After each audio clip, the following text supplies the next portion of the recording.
Welcome to JSA TV and JSA Podcasts, the newsroom for tech and telecom professionals. I'm Barb Mitchell, coming to you today from PTC 2022. And joining me today is Phillip Marangella, CMO of EdgeConneX. Pleasure to have you, as always. Thanks, Barb. Yeah. Great to see you. So we're here, we're live, we're in PTC. Tell us what's it like for you this year? It's good to be back. Yeah, it is, certainly. I wasn't sure if it was going to happen, with Omicron, but, got the booster, and there's quite a QR code process getting here, but glad to finally make it. Yeah. It's good though, right? Making it safe for everyone. And I think that I know that you've been busy and lots of meetings happening. I think everybody's happy to be back in Hawaii. So it's certainly good to be back after being locked up for so long. Right. Hopefully it's an indication of where things are going. Absolutely. We'll be more and more in person, right? Yeah, absolutely. So tell us about what's happening at EdgeConneX. I think that some new investments and global expansion. Can you talk about that a little bit? Yeah, sure. I mean, since we last talked, I was talking with Jamie 2 years ago here. It's been a busy 2 years. We were acquired during that time. And then having by EQT, it's a Swedish infrastructure fund, and having that new partner, that new backer, has really accelerated our growth. So last year has been crazy. We started the year in February with a big joint venture in India. When formed a company called EdgeConneX, and we looked to build out a national data center platform across India. Bookend that at the end of the year in China. So we invested in a data center operator called Chayora. Those are both massive markets, each in their own right. So did that. And then in between, we did an acquisition in Israel. We expanded into Barcelona, expanded into Brussels, expanded in South America. And so it was an absolute crazy year. And it was COVID, right? So doing all that in 2021 was no small feat, but certainly busy. Yeah. But it was great. It was fun, and kind of the global edge has kind of been our mantra this past year.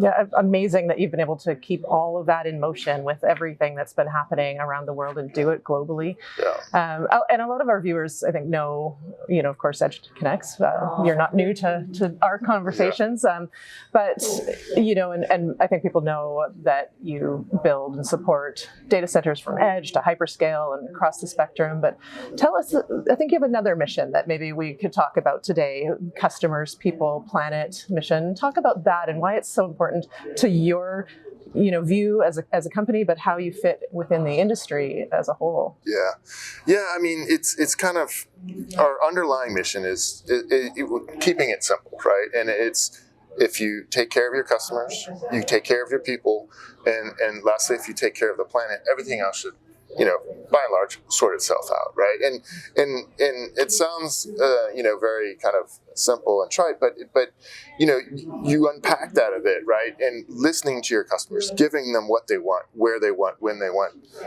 that's not rocket science, right? And that's what's been our secret to our success in many respects. If we're not making the customer come to where we are, we're listening to them, and it's that hyper-local edge data center or that hyperscale data center and anything in between, and really giving the products and the solutions that best meet their needs, so then they can best meet their customers' needs in return. All the while focusing on the people of EdgeConneX, right? We have a very robust and rich diversity inclusion program.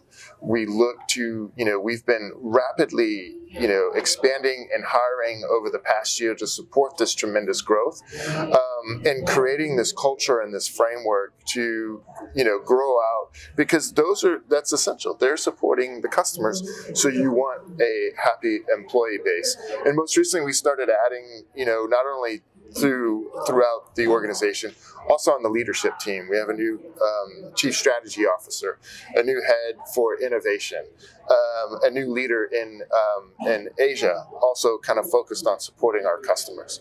So that's vital. And then lastly, and it's kind of the wrapper on it all, is the sustainability efforts, right? Taking care of our planet, making sure how we build is done in a extremely sustainable way, right? And that's not just carbon, that's water, right? That's materials, that's everything that goes into the data center. Thinking about it from a sustainable way. Start tracking it, start reporting on it, and start innovating on it in terms of how we build and operate. And again, it's kind of this Venn diagram. You do that supports our customers as well, right? Because that's now becoming table stakes. So you can see the why customers, people, and planet, it's all interrelated, and they all kind of build upon each other to kind of allow us to kind of deliver the best kind of global data center solution around the world. It's so honestly impressive and exciting, to watch how you've just been exploding with growth, but doing it, with a real eye to your corporate values and in a meaningful way and actually living them.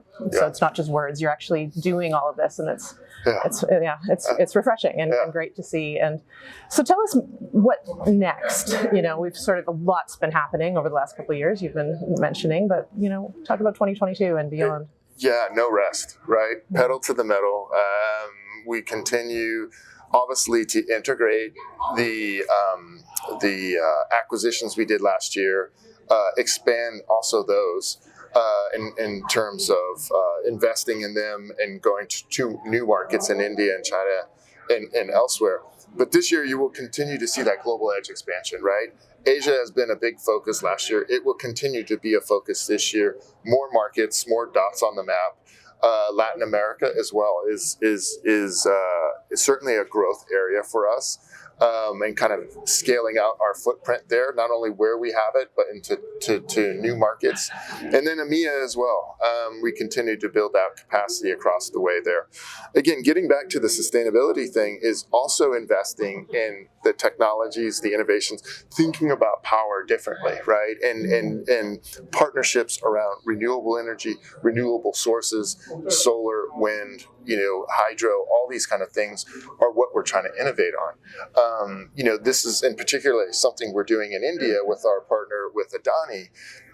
They are the largest solar manufacturer and provider in India, and being able to integrate that into our offering is really differentiating us. And so using that kind of proof point and use case, replicating that in other markets and other locales around the world are things that we're looking to further expand upon and build out in 2022.